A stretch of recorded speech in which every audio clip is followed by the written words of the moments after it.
Hello everyone, welcome back to my channel Nursing Corridor, and in today's video we will be learning about the topic profession. So first we will learn about what is profession. कि profession क्या है?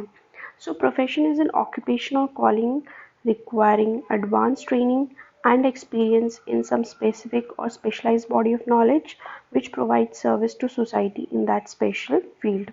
तो profession क्या है? एक तरह का occupation है जिसमें क्या होता है, एडवांस ट्रेनिंग की रिक्वायरमेंट होती है और यहाँ पे जो इंडिविजुअल है उसको एक्सपीरियंस होना चाहिए किसी किसी स्पेशलाइज बॉडी ऑफ नॉलेज का।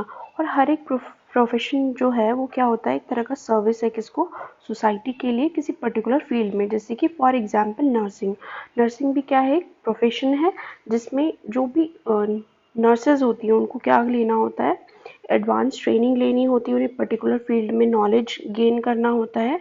और जो नर्सिंग प्रोफेशन है वो क्या है, एक सोसाइटी जो नर्सिंग प्रोफेशन है वो एक तरह का क्या है, सर्विस है किसको, किसके लिए, सोसाइटी के लिए, right. So the next topic is criteria of profession. A profession must satisfy social need and must be based upon well-established and socially accepted scientific principles. So जो एक प्रोफेशन है उसे सोसाइटी की जो नीड्स हैं उसको फुलफिल करना ज़रूरी है। The second point is it must demand adequate pre professional and cultural training. हर एक जो प्रोफेशन है उसमें pre professional and cultural training होना ज़रूरी है। Third it must demand the profession of a body of specialised and systematised training. तो हर एक प्रोफेशन में क्या होना ज़रूरी है, एक तो स्पेशलाइज्ड बॉडी ऑफ नॉलेज, दूसरा एक सिस्टमैटिक तरीके से ट्रेनिंग होना। Fourth is it must give evidence of needed skills which the public doesn't possess, that is skills which are partly inherited and partly acquired. So हर एक profession में मतलब कुछ skills की ज़रूरत होती है जो पब्लिक के पास में नहीं है। मतलब अगर कोई इंडिविजुअल किसी प्रोफेशन में, सपोज नर्सिंग प्रोफेशन में, तो जो उसकी स्किल्स है नर्सिंग प्रोफेशन की वो एविडेंट होना ज़रूरी है। और कुछ स्किल्स क्या होती हैं, पार्टली इनहेरिटेंट होती हैं, कुछ जो होती हैं वो इनबॉर्न होती है उसमें, और कुछ वो क्या करता है, एक्वायर करता है। Next point is it must have sufficient self-impelling power to retain its member throughout life. It must not be used as a mere stepping stone to other occupation. तो जो एक प्रोफेशन है वो ऐसा होना चाहिए, उसके पास इतनी पावर होनी चाहिए कि वो जो भी उसके मेंबर्स हैं उनको थ्रू आउट लाइफ एक्वायर कर सके। ऐसा नहीं है कि सपोज एक इंडिविजुअल ने नर्सिंग प्रोफेशन ज्वाइन किया और उसके बाद उसने क्या किया, दूसरा प्रोफेशन ज्वाइन कर लिया, ठीक है। तो हर एक जो प्रोफेशन है उसके पास इतना पावर होना चाहिए कि वो थ्रू आउट लाइफ क्या कर सके, कोई भी इंडिविजुअल उस प्रोफेशन को छोड़े ना। और ऐसा ना हो कि एक इंडिविजुअल जो है वो एक प्रोफेशन का इस्तेमाल कर रहा है दूसरे प्रोफेशन में जाने के लिए। So the next point is it must recognize its obligation to society by insisting that its members live up to an established code of ethics. So code of ethics क्या होते हैं? Code of ethics are set of principles. Members हैं particular profession के, वो क्या है, एक particular principles को क्या करते हैं, follow करते हैं। Now the next topic is qualities of a profession.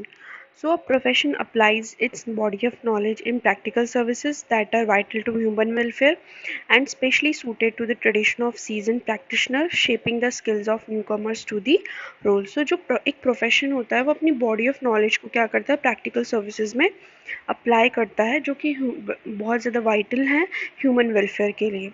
The second quality of a profession is it constantly enlarges the body of knowledge it uses and subsequently imposes on its member a lifelong obligation to remain current in order to do no harm. तो जो एक profession होता है वो अपनी body of knowledge को हमेशा क्या करता रहता है, कॉन्स्टेंटली इनलार्ज करता है थ्रू रिसर्च, और अपने जो मेंबर्स हैं उनको भी हमेशा क्या रहने को कहता है, अपडेट रहने को कहता है, ताकि किसी भी को भी क्या हो, किसी भी तरह का नुकसान ना हो। Third is a profession functions autonomously in the formulation of a professional policy and in monitoring its practice and practitioners.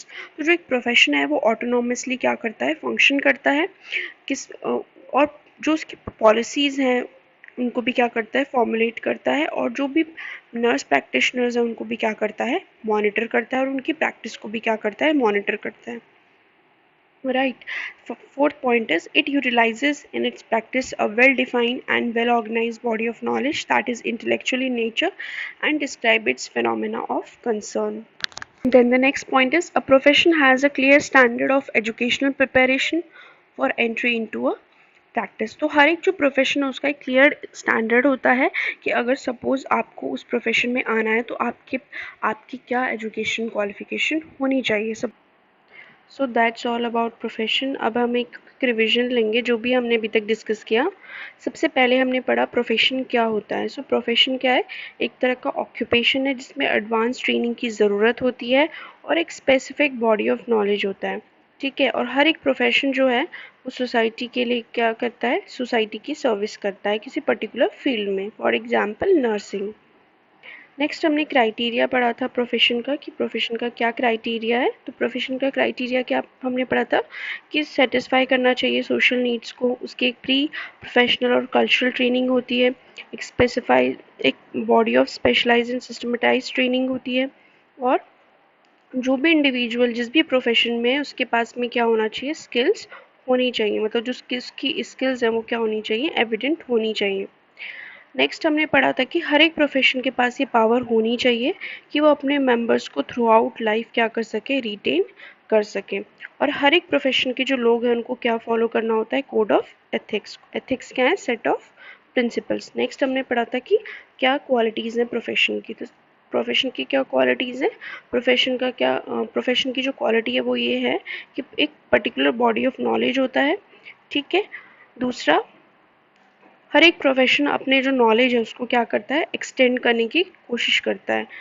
Third है कि हर एक प्रोफेशन क्या है, अपनी पॉलिसीज़ को खुद ही फॉर्मुलेट करता है। नेक्स्ट जो क्वालिटी है वो ये है कि हर एक प्रोफेशन का क्या है, एक क्लियर स्टैंडर्ड होता है एजुकेशनल प्रिपरेशन का। उसकी मतलब नर्सेज जो हैं अगर वो नर्सिंग प्रैक्टिस करना चाहती हैं, ठीक है, तो कब एलिजिबल होंगे, जब वो अपनी पूरी एजुकेशन को क्या कर लेंगी, कंप्लीट कर लेंगी। तो हर एक प्रोफेशन में क्या है, पहले क्या करना होता है, अपनी एजुकेशन को क्लियर करना ज़रूरी होता है। So that's all about this lecture. I hope you will like this video. If you really like this video, do like, share and subscribe to my channel.